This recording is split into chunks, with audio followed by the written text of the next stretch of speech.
जय हिंद साथियों, आज आप लोगों को फीटर ट्रेड का सेट नंबर 45 को डिस्कस करने वाले हैं, जो एसके झा सर के द्वारा बनाया गया है और एएलपी में ये बहुत ही महत्वपूर्ण साबित होगा।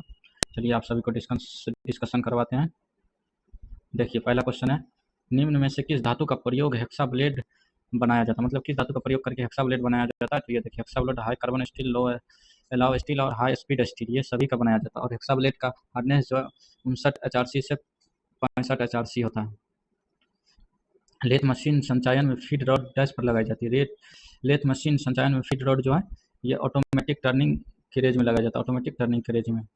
निम्न में से किस बेयरिंग में स्लाइडिंग सतह के बीच धातु से धातु का संपर्क पाया जाता है, धातु से धातु का संपर्क पाया जाता है स्लाइडिंग कनेक्टेड बेयरिंग में, स्लाइडिंग कनेक्टेड बेयरिंग में। थ्रेड का लीड क्या कहलाता है, यानी थ्रेड का लीड जो है एक शाफ्ट में तय की गई दूरी को थ्रेड का लीड कहते हैं। मतलब एक चक्कर में जितना समय लगता है उसे थ्रेड का लीड कहते हैं। लीड बराबर सूत्र pitch Guna number of start, मतलब एक चक्कर लगाया, 2 चक्कर लगाया तो डबल स्टार्ट लीड हो जाएगा। किसी सामग्री के अपघर्षक प्रतिरोध की क्षमता कहलाती है, कठोरता कहलाती है। किसी सामग्री के अपघर्षक प्रतिरोध की क्षमता को कठोरता कहते हैं। उदासीन ज्वाला का संयोजन कैसा, उदासीन ज्वाला का संयोजन एसिटिलीन प्लस ऑक्सीजन दोनों से होगा। प्लग गेज जिसके दोनों साइड गो और नो गो एक ही सिरा होते हैं उसे क्या कहते हैं, प्रोग्रेसिव प्लग गेज, उसे क्या कहते हैं, प्रोग्रेसिव प्लग गेज। HA का फुल फॉर्म, HA का अर्थ क्या है, ये उष्मा प्रवाहित क्षेत्र। HA मतलब heat effective zone. Face plate बनाने के लिए प्रयुक्त धातु क्या, फेस प्लेट बनाने के लिए ढलवा लोहा का प्रयोग किया जाता है। फेस प्लेट ढलवा लोहा। बाहरी थ्रेड काटने के लिए किसका प्रयोग किया जाता है, ये डाई का प्रयोग किया जाता है। निम्नलिखित में से किस कारण पर वेल्डिनीयता निर्भर करती है, वेल्डिनीयता निर्भर नहीं करती कि निम्नलिखित में से किस कारण पर वेल्डिनीयता निर्भर नहीं करती है, ये क्वथनांक पर निर्भर नहीं करता है। सॉफ्ट फेसिंग डैश के लिए किया जाता है पृष्ठ को सपाट बनाना तथा बोल्ट शीर्ष उचित सीट ले जाना, बोल्ट को शीर्ष उचित सीट ले जाना। अगला क्वेश्चन है, दो समांतर शाफ्ट डैश द्वारा जुड़े होते हैं, ये सीधा स्पायर द्वारा जुड़े होते हैं दो समांतर शाफ्ट। निम्न में से क्या चेक करने के लिए प्लेन रिंग गेज का प्रयोग किया जाता है, आप सभी लोग देख सकते हैं इसका। सिलेंड्रिकल पार्ट्स के बाहरी व्यास को चेक करने के लिए, सिलेंड्रिकल पार्ट्स के बाहरी व्यास के GI पाइप पर बाहरी चूड़ी आसानी से काटी जाती है, ये डाई और डाई स्टॉक के द्वारा। किसके द्वारा, डाई और डाई स्टॉक के द्वारा। धातुओं के उस गुण धर्म का चयन करें जो चिमरापन के विपरीत है। यह कौन सा है, भंगुरता जो चिमरापन के विपरीत होता है। डैश वायु के संपर्क में आने पर पकड़ लेता है, ये सोडियम जो है वायु के संपर्क में आने से आग पकड़ लेता है। वर्नियर कैलिपर का उपयोग डैश मापने के लिए किया जाता है, तो ये मोटाई मापने के लिए किया जाता है। वर्नियर का न्यूनतम लिस्ट काउंट कितना होता है, तो ये 0.02 mm होता है। एक मीट्रिक माइक्रोमीटर में थिम्बल का पूर्ण परिक्रमा डैश आगे बढ़ता है, तो मीट्रिक माइक्रोमीटर में जो है ये 0.5 mm आगे बढ़ता है। ये किसका चिन्ह, ये स्क्राइबर का चिन्ह है। और ये पूछ रहा है स्क्राइबर मतलब किसका बना होता है, तो उच्च कार्बन इस्पात का बना होता है। निम्नलिखित में से कौन सा युग्म निम्न गति पर उच्च शक्ति संचारण के लिए किया जाता है, यह प्लेंज कपलिंग जो है उच्च गति से शक्ति संचारण के लिए किया जाता है। निम्न उल्लेखित किस लेथ भाग को पावर फीड के साथ नहीं जोड़ा जाता है, तो कंपाउंड रेस्ट को पावर फीड के साथ नहीं जोड़ा जाता है। तेल पेंट आदि में लगने वाली आग डैश श्रेणी में आती है, तेल पेंट आदि में लगने वाली है क्लास B की श्रेणी में आती है। फाइल के कर्तन कार्य डैश पर आधारित होता है, कर्तन के प्रकार एवं दांत के अंतर पर, फाइल के दांतों के विन्यास पर, फाइल के आकार एवं आकृति, ये सभी पर। निम्नलिखित में से किस पुर्जे में अक्षीय लचीलापन होता है और उसका उपयोग कंपन की वजह से कसने या ढीला होने से रोकने के लिए किया जाता है, यह स्प्रिंग वाशर का प्रयोग जो है कंपन जहाँ होता है वहाँ पे लगाया जाता है। स्टील वूल की रीडिंग कितनी होती है, 0.5 mm होता है। जब किसी वर्कपीस की शेपिंग की जाती है तब स्टोक की लंबाई कितनी होनी चाहिए, तो स्टोक की लंबाई वर्कपीस से अधिक होनी चाहिए। माइक्रोमीटर में यदि थिम्बल का अक्षांशन 0 निर्दिष्ट करता है तो रेखा के ऊपर है, जब अग्रभाग संपर्क में हो तो त्रुटि कौन सा है, ऋणात्मक त्रुटि है। सरफेस गेज एक डैश गेज है, ये चिनिंग और चेकिंग टूल है। चिंगारी वेल्डिंग में इलेक्ट्रोड और कार्य के मध्य चिंगारी इसके डैश द्वारा उत्पन्न होते हैं, संपर्क प्रतिरोध द्वारा उत्पन्न होते हैं। और अर्क का तापमान 3600 से 4000 डिग्री सेंटीग्रेड तक होता है।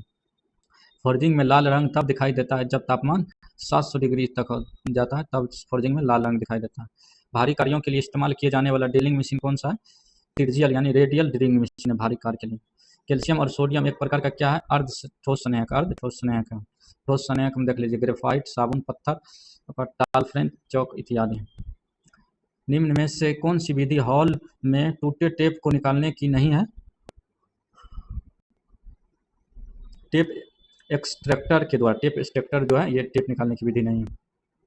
कर्तन के लिए प्रचलित सबसे उपयुक्त ज्वाला कौन सा है? ऑक्सीकरण ज्वाला जो है सबसे उपयुक्त ज्वाला है, और ऑक्सीकरण ज्वाला का तापमान 3480 डिग्री तक होता है। सभी फ्लेम सर्वाधिक है। ड्रेमल का उपयोग किया जाता है बड़े विद्युत को चिन्हित करने के लिए। बड़े विद्युतों को चिन्हित करने के लिए, मतलब विद्युतों को चिन्हित करने, बड़ा विद्युत खींचने के लिए प्रयोग किया जाता है। एक घटक को मापने के दौरान क्या निर्धारित किया जाता है? वास्तविक साइज जो एक घटक को मापने के लिए वास्तविक साइज निर्धारित किया जाता है।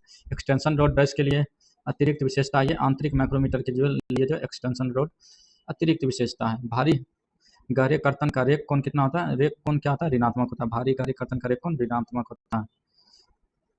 बेटरस चूड़ी में प्राप्त चूड़ी का प्रकार है। ये एक और 0 तथा दूसरी ओर 45 की आंतरिक पर होता है। एक और 0 और दूसरी ओर 45 की आंतरिक पर होती है। पाइप फिटिंग डैश से नहीं बनाई जाती है। कैडमियम से पाइप फिटिंग नहीं बनाया जाता है। वर्कपीस में चिन्हन के लिए डैश का उपयोग किया जाता है। ये स्क्राइबर का उपयोग किया जाता है वर्कपीस में चिन्हन के लिए। एक क्रॉस पिन हथौड़े का पिन डैश होता है। ये हैंडल के तिरछा होता है। क्रॉस पिन का हथौड़ा के तिरछा होता है। इलेक्ट्रोड पर परत चढ़ाने प्रयुक्त किया जाता है। ये फ्लक्स का प्रयोग किया जाता है। इलेक्ट्रोड पर जो परत होता है ये देख सकते हैं आप लोग, वो फ्लक्स। क्या प्रक्रिया जिसे गेज और फ्लैट को फिनिश करने के लिए उपयोग किया जाता है? तो ये लेपिंग की प्रक्रिया जो गेज और फ्लक्स को फिनिश करने के लिए। डैश स्टील का कठोरतम भाग है। सीमेंटाइट। सीमेंटाइट जो स्टील का सबसे कठोरतम भाग इसमें 93.4% आयरन और 6.5% कार्बन होता है। डबल लेवल ब्लॉक में डैश भी गुरु होता है। तो डबल है तो 2 होगा भी गुरु। परत धातु वस्तु के किनारे को मोड़ कर सख्त करने की प्रक्रिया को क्या कहते हैं? हेमिंग कहते हैं। फ्लैट वेल्ड का अनुप्रस्थ काट डैश होता है। ये फ्लैट वेल्ड का अनुप्रस्थ काट जो है बेलनाकार होता है। फाइल में निम्नलिखित भाग में से कौन सा भाग कठोरीकृत एवं चयनित नहीं है? ये टैंक जो है ये कठोरीकृत एवं चयनित नहीं होता है। लेथ पर गियर या पुली को पकड़ने के लिए कौन सा साधन प्रयोग किया जाता है? मैड्रिल का प्रयोग किया जाता है। चूड़ी काटने वाला डाई निम्नलिखित पदार्थ का बना होता है। यह हाई कार्बन स्टील का बना होता है। इस्पात में संरक्षण प्रतिरोध को बढ़ाने के लिए मिलाया जाता है। तो क्रोमियम और निकिल मिलाया जाता है। डबल पिन एक डैश फास्टनर है। ये अस्थायी फास्टनर है। पूर्ण तापानुशीतलन का प्राथमिक उद्देश्य क्या है? तन्यता तथा मशीनता योग्यता को बढ़ाना। तन्यता तथा मशीनता योग्यता को बढ़ाना एनेलिंग का उद्देश्य है। चाबी घाट काटने के लिए चीजल का प्रयोग किया जाता है। तो क्रॉस कट चीजल चाबी घाट के लिए प्रयोग। बिजली के मोटर को उठाने के लिए कौन सा बोल्ट का प्रयोग किया जाता है? तो आई बोल्ट। बिजली के मोटर को उठाने के लिए आई बोल्ट। बॉन्ड कितने प्रकार के होते हैं? तो ये भी, बी और ई, ये सभी प्रकार के होते हैं। भंगुरता, कौन सा पदार्थ भंगुरता सर्वाधिक होता है? तो ये ढलवा लोहा जो सर्वाधिक भंगुर होता है। निम्न में से कौन सा पार्ट टेपर की लंबाई को नियंत्रित करता है जबकि कंपाउंड स्लाइड विधि से टेपर की जाती है? तो ये जो टॉप स्लाइड जो है ये टॉप स्लाइड नियंत्रित करता है। क्लियरेंस फिट रखा जाता है। क्लियरेंस फिट धनात्मक होता है। Clearance fit.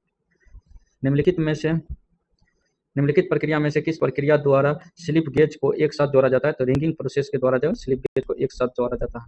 डैश के लिए धातु वेल्डों का पश्चातापन किया जाता है। तो कठोरता और भंगुरता को कम करने के लिए धातु को पश्चातापन किया जाता है। पानी की टोटी के लिए वाशर बनाने में प्रयुक्त किया जाता है। रबर और लेदर दोनों का प्रयोग किया जाता है।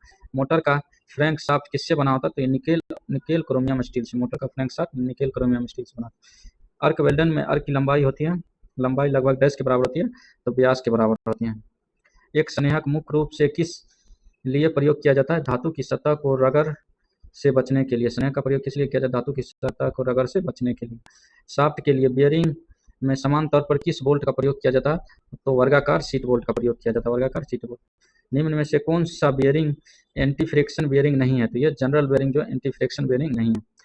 होल बेसिक प्रणाली में डैश प्रकार के सुराखों का निम्नतर विचलन होता है। तो एच प्रकार के विचलन का जो निम्नतर विचलन होता है वो एच। बोरिंग कार्य के लिए किस प्रकार के उपकरण का प्रयोग किया जाता है? तो बोरिंग कटर का। यदि छिद्र की न्यूनतम साइज शाफ्ट की अधिकतम साइज से बड़ी हो तो उसे धनात्मक क्लियरेंस कहते हैं, यानी त्रुटि कहते हैं। निम्न में से कौन सा धनात्मक चालक है? तो चेन ड्राइव जो ये धनात्मक चालक है। चेन ड्राइव कौन है? धनात्मक चालक है। यदि बोल्ट का आकार M30 है, इसका मतलब क्या है? व्यास जो है 30 mm मीट्रिक थ्रेड। व्यास 30 mm मीट्रिक थ्रेड। कास्टिंग के लिए उष्मा उपचार की प्रक्रिया है ये नॉर्मलाइजेशन है। इस प्रकार से 75 क्वेश्चन खत्म होता है। अगर आप सभी को अच्छा लगता है तो लाइक सब्सक्राइब जरूर करें।